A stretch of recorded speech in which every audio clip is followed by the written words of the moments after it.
Now, it's an important anniversary today, the 5th of July, because back in 1954, 60 years ago, the BBC was preparing for its very first television news bulletin to go live. Things have changed, haven't they? Back then it was, what, 22 minutes long, and even better than that, you couldn't see the presenter. Unfortunately for you, 60 years on, we live in an age of rolling news where you can see the presenters. Of course, we have robotic cameras, complicated graphics, and correspondents who file from across the globe. Well, back then, the presenter would have been wearing a pretty black tie, even though they couldn't be seen, and they were fixed behind a microphone. Today, due to technology, we thought it was a good opportunity to, to give you a bit of a tour and see what a modern news studio and news gallery look like. So, see you in a minute. Ta-ta. Let me show you. Here are some of those cameras Naga was mentioning. Nobody behind them. No cameramen or women, just all controlled from the gallery by remote control. We'll have a look at that in a moment.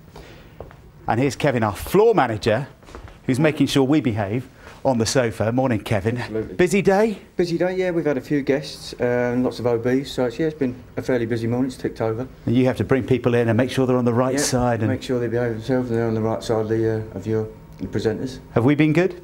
Yeah, in the main. Let's stick with that.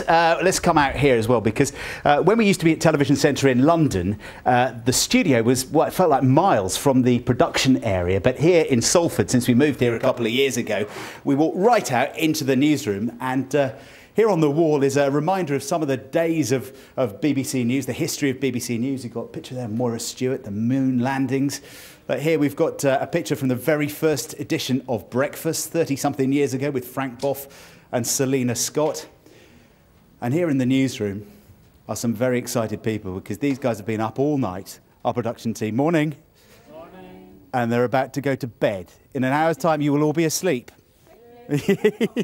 When we come in the morning at, 4:30 and we feel tired and sorry for ourselves, then we see these guys who've been up all night setting up the guests and doing the graphics and the editing and all of that. And then we realise that we're the lucky ones. So they're going to bed and probably back in tomorrow night to do it all over again. And this is the gallery. This is the technical hub. So out there, the journalism, in here, the technical stuff. See all the screens there. We've got 60 or something screens that they're watching, sources from all over the world, pictures coming in, correspondents, reporters ready to tell us about what's going on. David's here doing the sound, so he's monitoring this microphone and all the others at the moment. Morning. Morning. You look like a DJ there. And let's see what's going on here. Look, Richard. Well, Richard's not been here 60. You've been here 40 years, BBC News. 40 years, yes. How's it changed in that time? A lot. Yeah? Yes, I wasn't working in black and white days, but I just missed it. And tell people what you're doing here today. Well, I route all the sources outside of the studio into the gallery and also control the cameras, such as there's Naga and... Sit up straight, Naga. And that is me controlling the camera. That's you, so you're controlling those cameras we showed people a moment ago. Indeed. I suppose that's the thing Richard was saying, that technology has changed what we do so much. You know, we can go live anywhere within moments these days. Emma there is producing this morning's programme, so you're in charge of the journalism. I am, and also the timings. So, John, I think it's about time for you to hand to that VT, please. That's the politest way of saying shut up, I think. So let's have a look back, shall we, at how news has changed over those 60 years. Jim, our director this morning, is show us what you do when we play a piece. Stand by, come to line A and run A mix. Here is an illustrated summary of the news.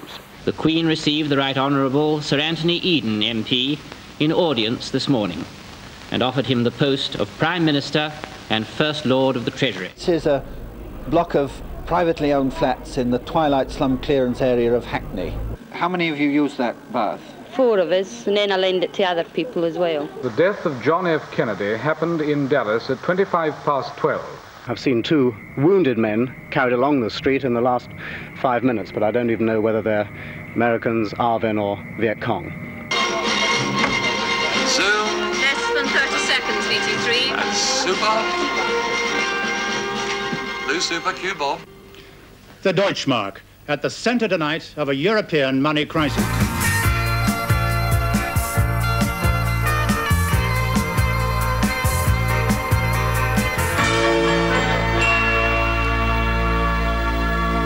It's 6:30, Monday, January the 17th, 1983. You're watching the first edition of BBC Television's Breakfast Time.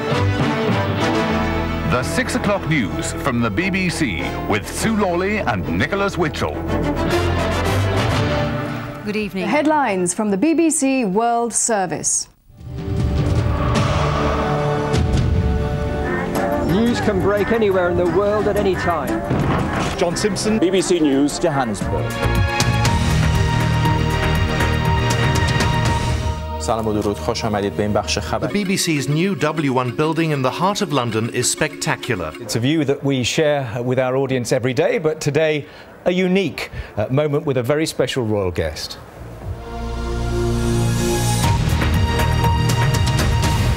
The Queen has formally named the Royal Navy's largest ever warship at a ceremony in Fife.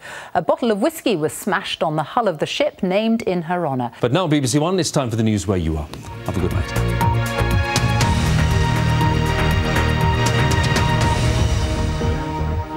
60 years in 2 minutes. BBC News celebrating its anniversary today. I tell you what, I don't normally see this side of things. It's astonishing when you actually see it up close. Naga, you should try it sometime. Let's hand back to Naga. You've got a special guest. I do. We're not usually allowed in that part of the studio, that part of the office, really, Jonathan, and I think there's a good reason for that. Let's go to our central London studio. There is a man who has seen plenty of change in television news. It's a familiar face to you all, I'm sure. BBC correspondent, former BBC correspondent, Martin Bell. Martin, good morning. Good morning. Tell us, what do you think? What are the biggest changes you've seen? 33 years in the business you've had. Well, they're mostly technical. Though I had to say, when I started in Alexandra Palace, we actually had robot cameras. But it tells you something of the culture of the place, that the bar was twice the size of the studio. And we were all trying, if you listen to those early voices, it's all very officer class, isn't it? And I think one of the good things that's happened over the years is there's more diversity. We are more committed. You don't now say, on the one hand this, on the other hand that, only time will tell. And there have been some terrific changes. Some for the better, some for the worse. I don't like rolling news. I think it shows more than it knows, and its motto ought to be never wrong for long. But you've got some terrific people, so have the other networks. So I think it's a mixed record, but it's been a fascinating 60 years, and I was only on it for about 35 of them. Just 35, eh? What about, let's talk about foreign coverage, foreign news coverage, something you're very interested in, of course. I think we've got some serious problems at the moment. Everything changed after 9/11. Up till then, you saw stuff from Vietnam, Bosnia, Croatia, whatever. Well, the greatest risk you faced was being caught in the crossfire. Now, Western reporters, not only Western reporters and technicians, are being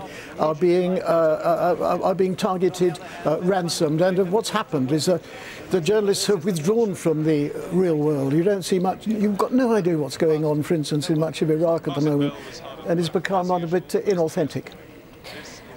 Also, Martin, I mean, we've seen the way we cover foreign stories changing. We've also seen the way we cover stories in general and the way that people access news. Technology has played a massive part in this, hasn't it? Yes, but we don't know what to believe. I mean, the modern... We used to report wars among the people from being among the people ourselves. The people who do it now, it's no fault of theirs. They're often stuck on borders, showing unverifiable video, and you don't know if it's authentic or not. So, in a way, I fear that a new dark age is upon us. The dark age in what sense?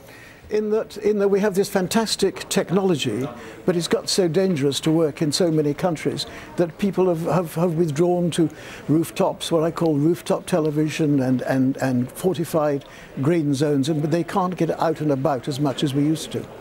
Martin, it's been good to talk to you. It's been good to get some insights from you into how television reporting has changed. Thanks very much for coming on to BBC Breakfast. It's only fair, really, that we share some more behind-the-scenes stuff. We've been showing some of our colleagues in their early days of their BBC News careers.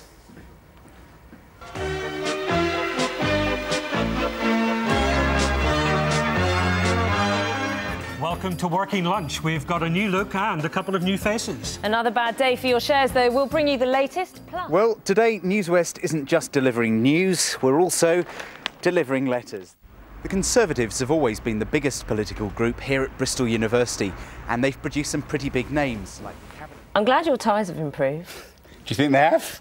Shame about the hair. If you want to see some more familiar faces, go to our Facebook page. That's it from Breakfast for today. Thanks for joining us this Saturday morning. Roger and Steph will be with you tomorrow morning from 6. Have a lovely day. Have a great time. Bye-bye.